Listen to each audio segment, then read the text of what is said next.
y a dans notre pays, et c'est pas nouveau, une atmosphère de lutte des classes et une recherche impérieuse de boucs émissaires.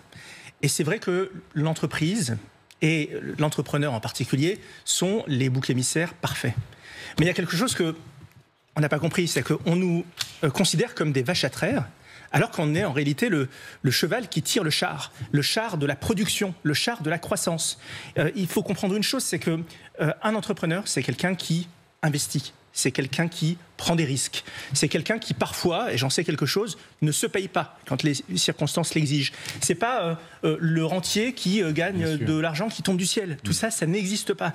Et moi, je trouve extrêmement désespérant dans la période au niveau planétaire dans laquelle on est économiquement passionnante. Il y a plein de révolutions, la révolution de l'IA, de la génétique, etc., où on peut potentiellement, nous en France, parce qu'on a des forces vives extraordinaires, être des acteurs majeurs de cette transformation qui est à l'œuvre.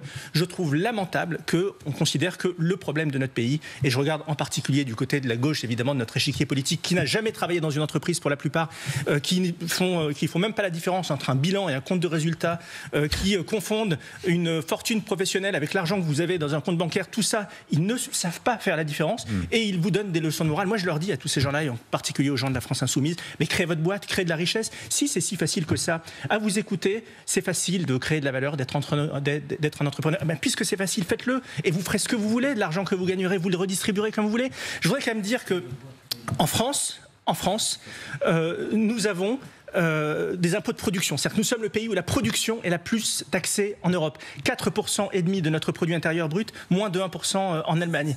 Nous sommes un pays où l'impôt sur le revenu, on parle beaucoup des riches, etc., on est à 45% de taux marginal d'impôt sur le revenu, avec une surtaxe d'ailleurs Fillon de 2011, qui était une surtaxe temporaire qui n'a jamais été supprimée. Si vous rajoutez à ça les prélèvements libératoires, dans certains cas, vous êtes taxé à plus de 60%. Voilà la réalité aujourd'hui de notre pays, avec des impôts de production, un impôt sur les sociétés, un impôt sur la fortune qui existe encore sur l'immobilier, qu'on est les seuls avec les Espagnols à ne pas avoir supprimé. Voilà la réalité de notre pays aujourd'hui. Pourquoi vous jetez pas l'éponge? Mais parce que quand on est entrepreneur, on regarde l'avenir et on sait à quel point l'avenir, au niveau mondial, pas qu'au niveau français, on est devant un avenir passionnant. Moi, je vais vous dire, moi je suis dans la tech, comme je vous dis. Mais quand on vous écoute, on se dit, il y aurait de quoi être découragé, quoi. Il y a de quoi être découragé. Mais le propre de l'entrepreneur, c'est quand vous avez le verre à moitié plein et le verre à moitié vide, eh bien l'entrepreneur, eh bien, il est condamné à regarder le verre à moitié plein. Pourquoi? Pas le choix. Parce que moi, à la fin du mois, David Doucan, j'ai des fiches de paye à signer. Ouais. Et j'ai de l'argent à sortir.